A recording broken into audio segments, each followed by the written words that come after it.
Okay, today we're going to be talking about doing affirmations versus using the elements. So, when you're doing affirmations, you can be more exact with what you want, and you can sort of, I guess you would say, get rid of unwanted or prevent unwanted things from happening. Whereas if you work with elements, it's typically going to be faster. The effects can be faster.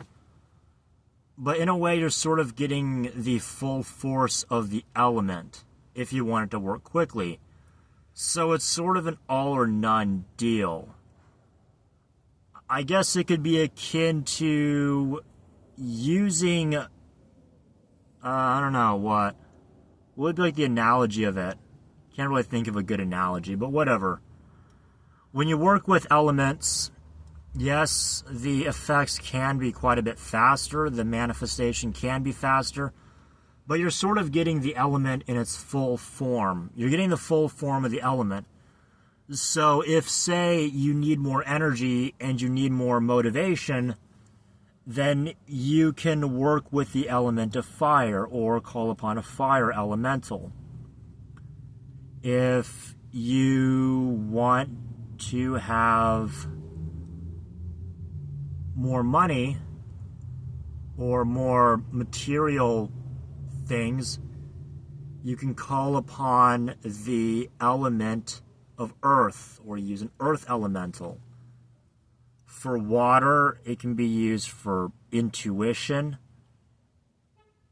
feminine energy, and just, I don't want to say health, because health kind of requires a good balance. Put it this way, think of health like this. If you don't eat enough, you'll be skinny, you'll be malnourished, you can't function properly. If you eat too much, you'll be bloated, fat, you might have issues with diabetes, blood pressure, stuff like that. And the same can work for other elements. If you don't have enough fire, it's going to be cold. It's going to be kind of, cold, not much happening. And likewise, if it gets too hot, then stuff can start burning. Think of it like that. If you live somewhere really cold, it's going to kind of suck. It's probably going to be really cold. And, stuff's going to be frozen and whatnot. Likewise, if you live somewhere that's too hot, stuff's going to start melting and things. And you probably might have an increased risk of cancer from all the exposure to sunlight.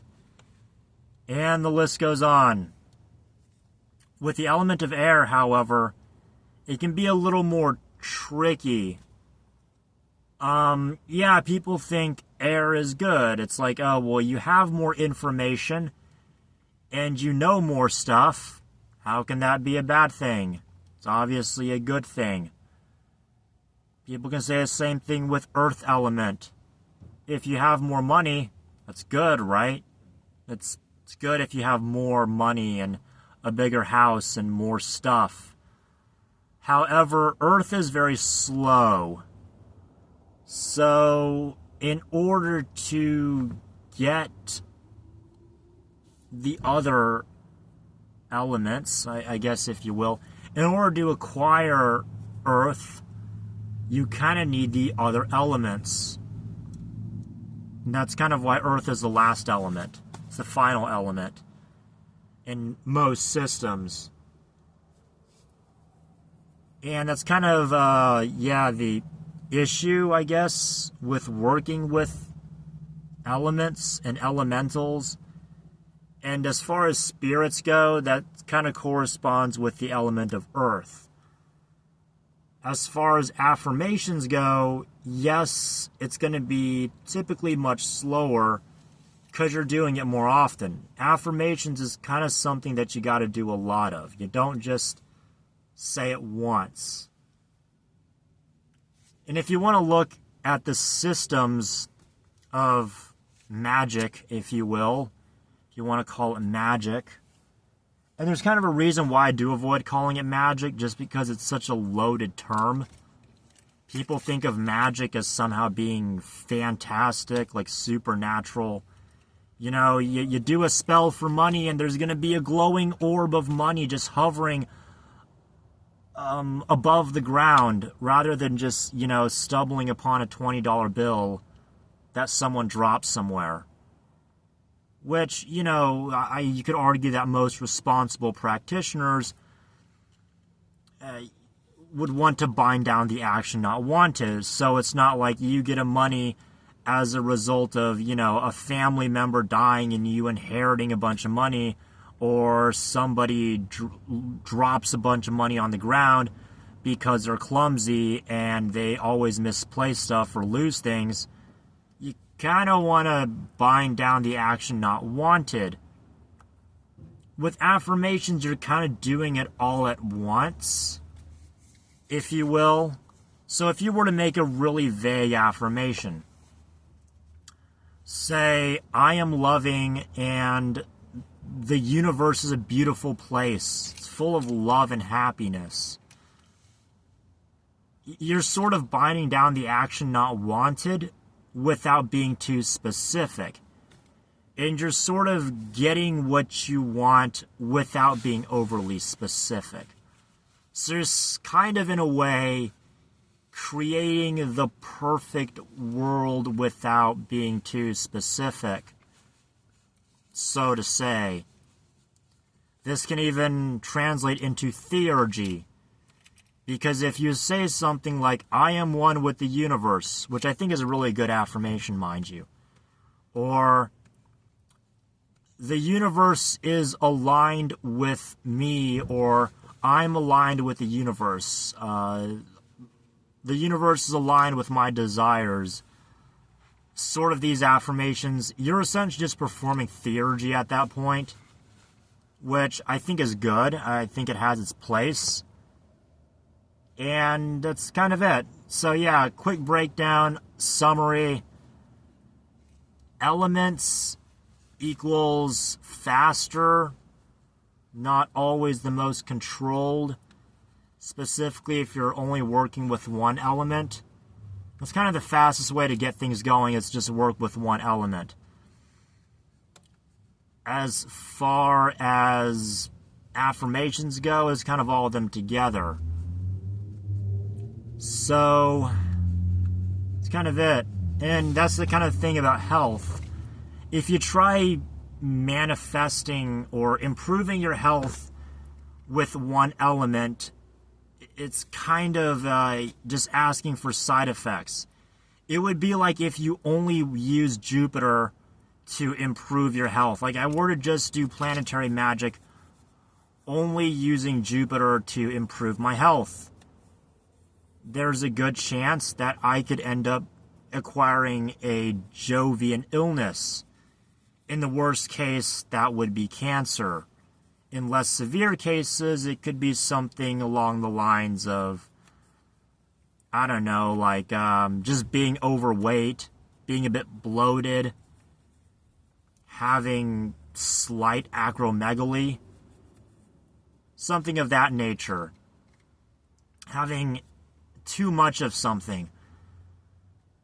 And in the case of Jupiter and Cancer, it's sort of like, how do I say it? If you're a woman or even a guy, you could say that you want to make yourself more Cancerian. Like a woman could want to make herself more Cancerian, to put it in a very light way.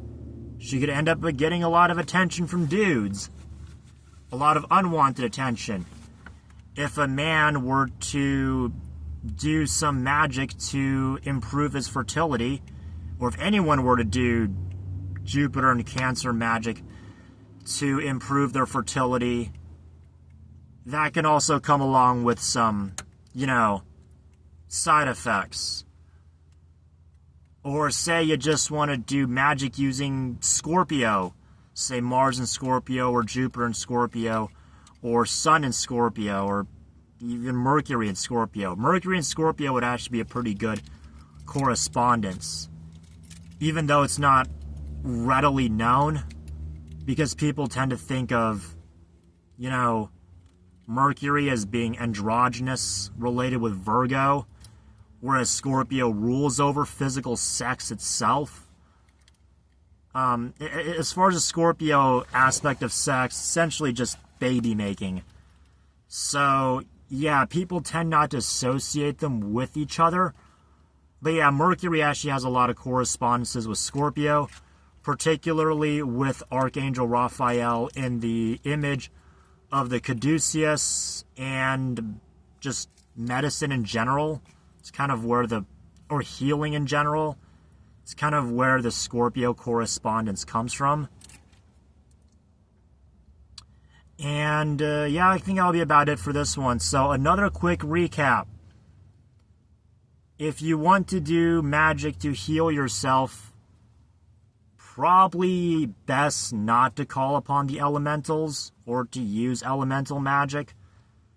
And once again, I really put a big quotations around the word magic just because it's such a loaded term that more often than not, the connotation, quite frankly, has nothing to do with the proper definition of magic.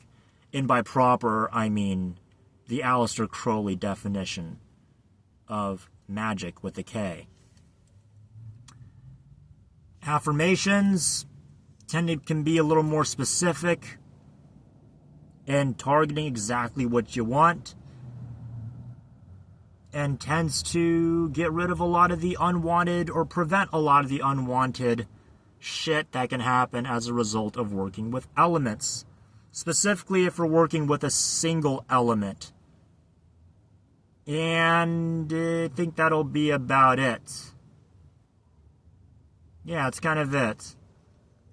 Oh, and I guess I should mention,